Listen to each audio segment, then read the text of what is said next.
அனைவருக்கும் வணக்கம். சில பேர் பூஜை அறையில் இந்த சுவாமி சிலைகள் வச்சு வழிபடுவாங்க. அதுக்கு பார்த்தீங்கன்னா சில பேர் நிறையா வீட்டில் பார்க்குற இந்த சுவாமிக்கு சிலைக்கு வஸ்திரமே இல்லாமல் இருக்கு. அது வெங்கல சிலையாக இருந்தாலும் சரி, கல் சிலையாக இருந்தாலும் சரி தான், இந்த சுவாமிக்கு வஸ்திரமே சாத்த மாட்டேங்கிறாங்க. அப்படியே இருக்குது. அது மாதிரி இருக்கக்கூடாது. அதே மாதிரி அந்த சுவாமிக்கு அபிஷேகம் பண்ணுற தண்ணியை என்ன பண்ணாங்கன்னா, அவங்க வீட்டு சமையல் சிங்கில் ஊற்றுறாங்க, சாக்கடையில் ஊற்றுறாங்க, ரோட்டில் கொண்டு கொட்டுறாங்க. இது மாதிரிலாம் பண்ணக்கூடாது. நம்ம வீட்டில் ஏதாவது செடி இருந்தால் அந்த செடியில் ஊற்றணும். ஏன் அப்படின்னு கேட்டால், அந்த தண்ணி காலில் மிதிப்படக்கூடாது.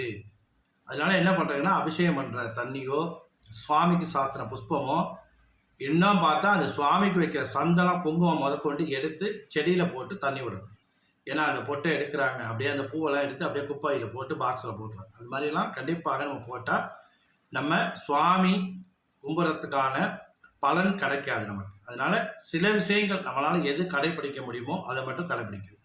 தனியாக ஒரு கவரில் போட்டுக்கோங்க, ஏரியிட்ட குளத்துல விட்டுருங்க. அப்படி இல்லைன்னா நம்ம வீட்டு வாசலில் செடி இருந்தால் அதில் போட்டிங்கன்னா ஒரு 10 நாளில் அந்த புஷ்பம் அதுவாக வைக்கணும்.